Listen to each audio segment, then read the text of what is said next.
I want to bring in a man who used to work for the National Security Agency, Bill Sewell. And Bill, there's that old saying, with great power comes great responsibility. In light of this report, is the NSA being responsible with its programs?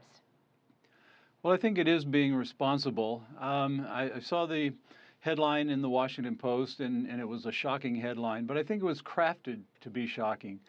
And it reported that 2,776 violations had occurred over the last year.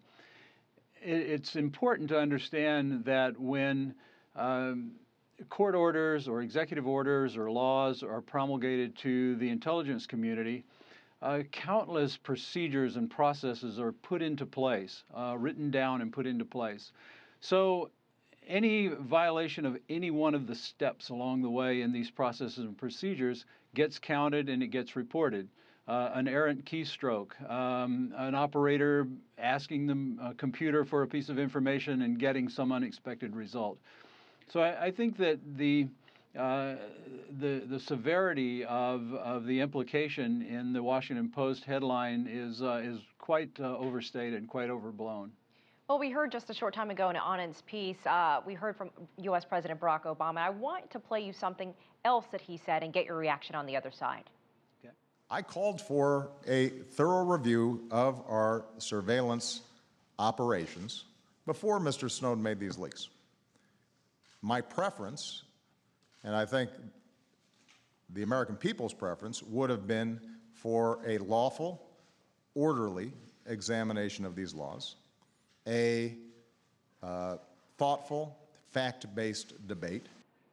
Now, Bill, some are asking the question, if the president really did want all the facts out there in public, then why not reveal this information about misused technology? Well, a lot of the information that has come to light after Snowden was classified at the time that the reviews were done of the various programs. And so these things at the time couldn't come to light. Of course, they are coming to light now, and I think as we find out more, I hope that the American people will realize that the government really doesn't care what an insurance agent in Arkansas does with his day or who he talks to on the phone. They're really looking for the bad guys. They're looking for the terrorists and doing everything they can to stop them. You were talking about some of these errors earlier. You know, the number just sounds startling. Now, the report claims that these incidents were unpreventable, a result of human error. So is the NSA not hiring the right people, or are they just not being trained properly? Did you ever see any kind of errors during your time there? Well, there are often errors simply because the processes, the computer programs are very complex. And when you start to look at some of the kinds of information that's gathered, the NSA basically vacuums up every electronic signal in space. And there's nothing to tell a computer that this particular signal is protected by privacy and this other one is not.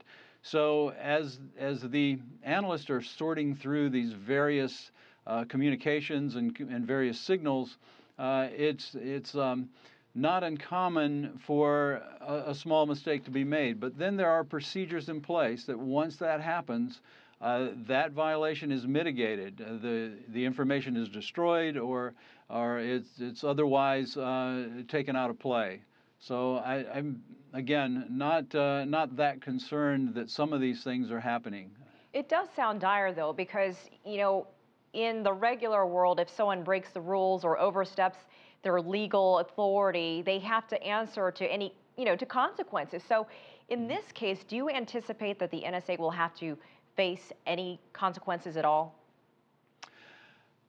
I don't know about consequences as an agency. I know that individual people who work at various intelligence agencies are scrutinized very heavily.